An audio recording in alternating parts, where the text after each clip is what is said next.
De ce référendum, les Français rejettent la Constitution européenne. Le non l'emporte largement, 55% contre 45% pour le oui. Un écart donc très important, le chiffre peut être affiné, mais le résultat est bien là. La victoire du non est incontestable et on aperçoit sur ces images la joie des partisans du non du côté du quartier général d'Henri Emmanuelli, point de ralliement des partisans du non socialiste. Et puis du côté aussi du mouvement pour la France, Pierre Giacometti, on le disait, c'est un écart important, c'est une victoire pour le non incontestable.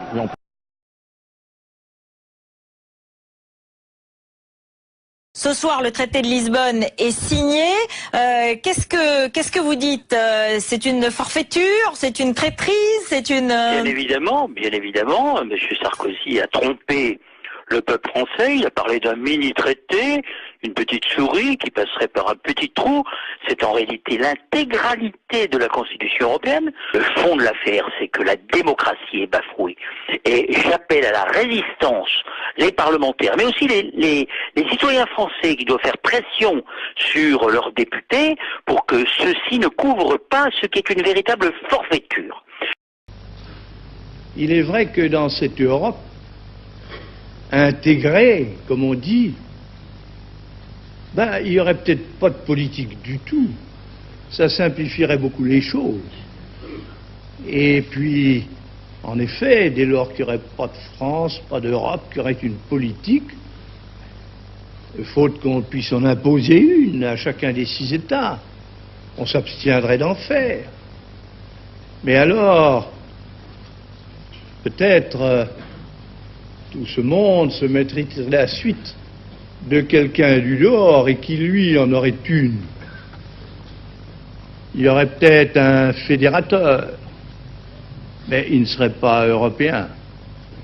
Et ce ne serait pas l'Europe intégrée. Ce serait tout autre chose, de beaucoup plus large et de beaucoup plus étendu.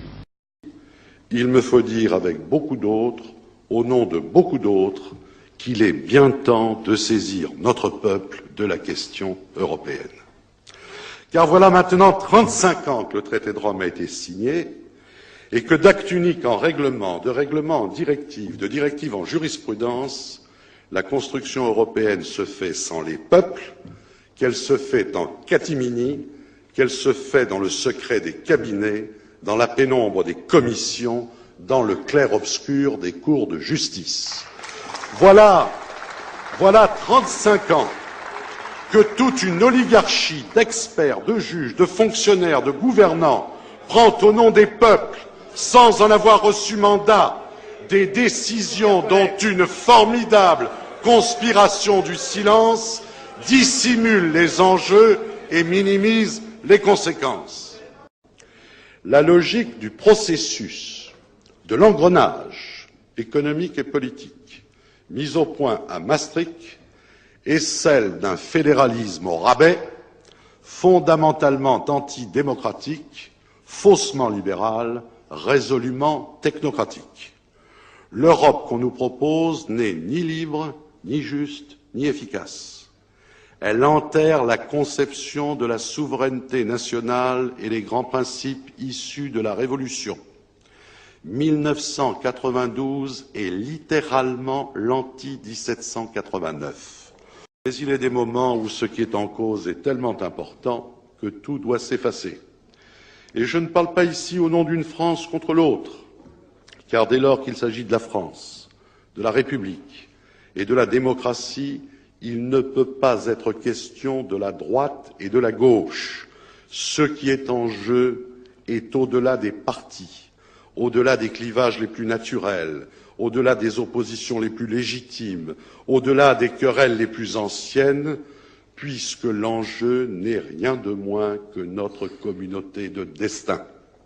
Cette communauté de destin est gravement mise en péril par les accords, alors que ceux-ci ne sont ni la condition de la prospérité, ni